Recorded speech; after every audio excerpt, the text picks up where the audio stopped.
নায়ক সালমান শাহর যে সেই অভিযোগের প্রেক্ষিতেই আজকে খল অভিনেতা শামুল হক ডনকে আজকে এয়ারপোর্ট গ্রেফতার করা হয়েছে এবং তার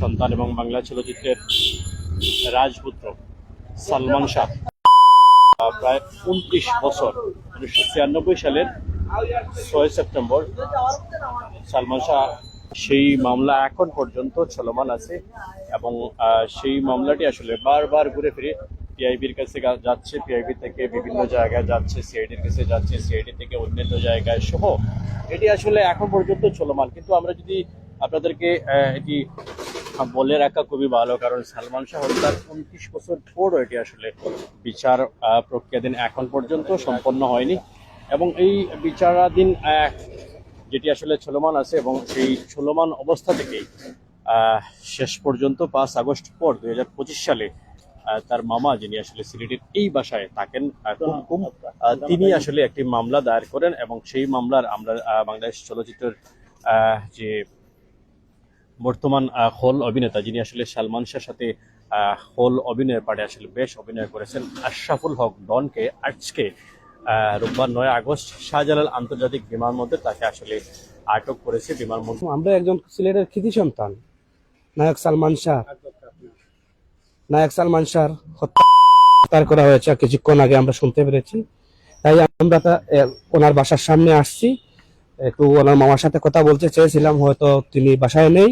ইনশাআল্লাহ পরবর্তীতে ওনার সাথে কথা হবে এবং আসামি যেই হোক তদন্ত করে তাকে আইনের আওতায় নিয়ে আসতে হবে, কারণ আমাদের সিলেটের কৃতি সন্তান নায়ক সালমান শাহকে এভাবে নির্মমভাবে হত্যা করা হয়েছে, এর তীব্র নিন্দা এবং প্রতিবাদ জানাই আমরা। আর আসামি যেই হোক অবিলম্বে তাকে শাস্তির আওতায় নিয়ে আসতে হবে। ধন্যবাদ।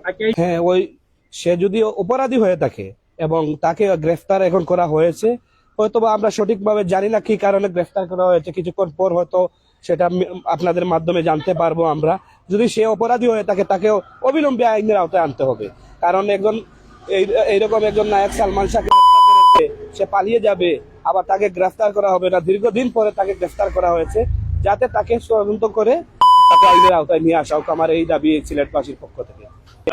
বাংলার রাজপুত্র সেই সময় সালমান শাহ তারপর আসলে অনেকে আসলে নিজের জীবন পর্যন্ত দিয়েছেন এই আমাদের নায়ক সালমান শাহর জন্য। সালমান শাহর বাড়িতেই আমরা রয়েছি, যেখানে আসলে একটি কার দেখতে পাচ্ছি। দীর্ঘ দিন পর আসলে ডনকে গ্রেফতার করা হয়েছে, যদিও আসলে ডনকে নিয়ে পূর্ব থেকেই সন্দিহান ছিল, কারণ সালমান শাহর যে সাবেক স্ত্রী ছিলেন সামিরা চৌধুরী, সেই সামিরা চৌধুরীও প্রধান আসামি এবং আপনারা জানেন ২০২১-২২-এর দিকে আই থিঙ্ক সে সময় একটি আসলে ভিডিও বার্তায় আমেরিকা থেকে একজন সালমান শাহর হত্যাকাণ্ড নিয়ে আসলে একটি ভিডিও বার্তা দিয়েছিলেন। সেই ভিডিও বার্তা থেকে আবারও সেই আলোচনায় চলে আসে এবং আলোচনায় সালমান শাহর মাতা নীলা চৌধুরীও তিনি আসলে আবার পুনরায় তদন্তের দাবিতে সিলেটে রাজপথে মানববন্ধন বিক্ষোভ করেছিলেন। তিনি মানববন্ধন করেও আসলে বারবার ১৯৯৬ সালের ৬ সেপ্টেম্বরের পর থেকে এইটি নিয়ে আসলে রহস্য চলমান চলতে চলতে আজ পর্যন্ত চলমান চলতেছে। কিন্তু ৫ আগস্ট পরবর্তী সময় নায়ক সালমান শাহর যে মামা কুমকুম সাহেব, তিনি আসলে একটি অভিযোগ দায়ের করেছিলেন। সেই অভিযোগের প্রেক্ষিতেই আজকে খল অভিনেতা, যিনি সালমান শাহর সাথে একাধারে আসলে বিভিন্ন চলচ্চিত্রতে অভিনয় করেছেন, আশরাফুল হক ডনকে আজকে এয়ারপোর্ট গ্রেফতার করা হয়েছে এবং তাকে আসলে সিআইডির কাছে হস্তান্তর করা হয়েছে। সিআইডি ইতিপূর্বে তাকে নিয়ে গেছে, ইতিপূর্বে আসলে শাহজালাল আন্তর্জাতিক ইমিগ্রেশন এটি আসলে জানিয়েছে। আসলে কি হবে কি না হবে সেটি জানি না, তবে আমরাও চাই একজন সাধারণ সিলেটের নাগরিক হিসাবে বাংলা চলচ্চিত্রের যে আসলে সর্বকালের শ্রেষ্ঠ বলা হয় এই সালমান শাহকে আসলে যারা হত্যা করেছে তার সুষ্ঠু বিচার হোক। সালমান শাহর